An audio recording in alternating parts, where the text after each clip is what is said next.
हे निष्पापे, तुम सब देवताओं की माता, यज्ञ की कारण रूपा और संपूर्ण तीर्थों की तीर्थ रूपा हो, हम तुम्हें सदा नमस्कार करते हैं।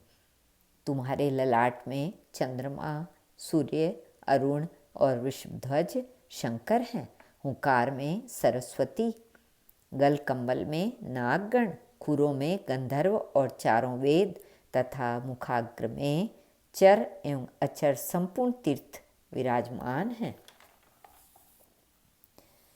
एक समय शिवाजी, जब वे 8-10 वर्ष के बालक थे, अपने पिता राजा शाहजी के दर्शन के लिए पूना से बीजापुर गए थे।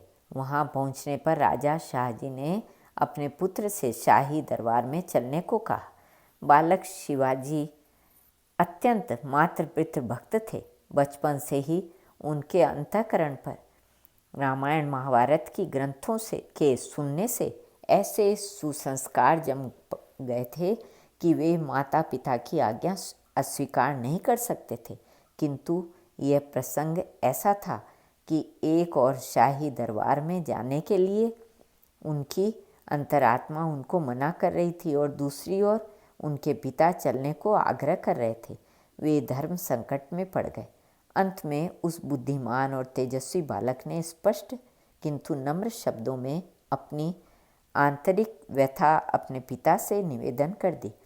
उन्होंने कहा, पिताजी, हम लोग हिंदू हैं। रास्ते में आते जाते समय हमारी आँखों के गौमाता कट जाती है। गौमांस का विक्रय होता है।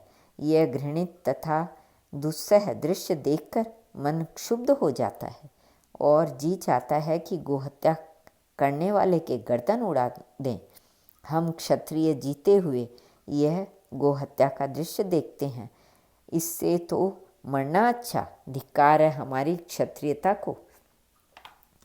गोवधिकों पर तत्काल शासन करना अथवा गोप्राण रक्षण में आत्मसमर्पण करना, इन दोनों से एक अवश्य होना चाहिए। किंतु ऐसा करने में मुझे आपकी अप्रसन्नता का डर है, नहीं तो कसाई को देखते ही मैं उसका सिर उड़ा देता।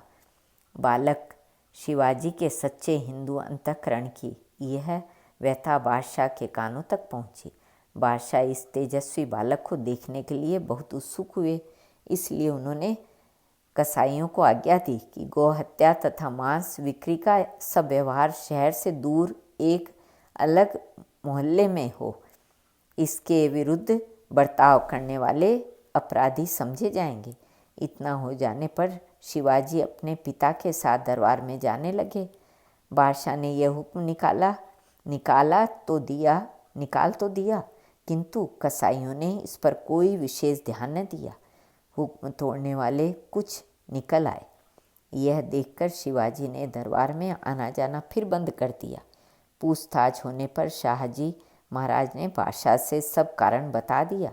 इस पर बादशाह ने दूसरा कड़ा हुक्म निकाला कि कसाई और कलालों की सब दुकानें शहर के दक्षिण 1 कोस की दूरी पर होनी चाहिए। यदि कोई बेचने वाला इस हुक्म को तोड़कर शहर में गोमांस या दारू बेचने आएगा तो इसे कोई हिंदू मार देगा तो वह हिंदू अपराधी नहीं समझा जाएगा और उसे किसी प्रकार का दंड नहीं मिलेगा। इतनी कड़ी आज्ञा होने पर भी एक दिन एक कसाई अभिमान और हठवश एक गाय को रस्सी से बांधे लिए जा रहा था। गाय आगे जाना नहीं चाहती, डकारती थी और इधर उधर कातर नेत्रों से देखती थी। कसाई उसे डंडे से बार बार पीट रहा था। इधर उधर दुकानों पर जो हिंदू थे वे मस्तक झुकाए यह सब देख रहे थे। इनमें इतना साहस नहीं कि कुछ कह सके। मुसलमानी राज्य में रहकर वे कुछ बोले तो पता नहीं क्या हो, लेकिन लोगों की दृष्टि आश्चर्य से खुली की खुली रह गई। बालक शिवाजी तलवार म्यान से निकलकर चमकी। वे कूदकर कसाई के पास पहुँचे और गाय की रस्सी उन्होंने काट दी। गाय भाग गई और कसाई कुछ बोले उससे पहले तो उसका सिर धड़ से कटकर भूमि पर लुढ़कने लगा। जब मृत कसाई के रिश्तेदार ने बादशाह के सामने इस मामले को पेश किया, तब पहले कसाई का ही गुनाह समझकर बादशाह ने उसकी फरियाद खारिज कर दी और एक बार फिर कसाईयों को शहर में मांस बेचने से मना कर दिया। श्री कृष्ण अर्पणमस्तु।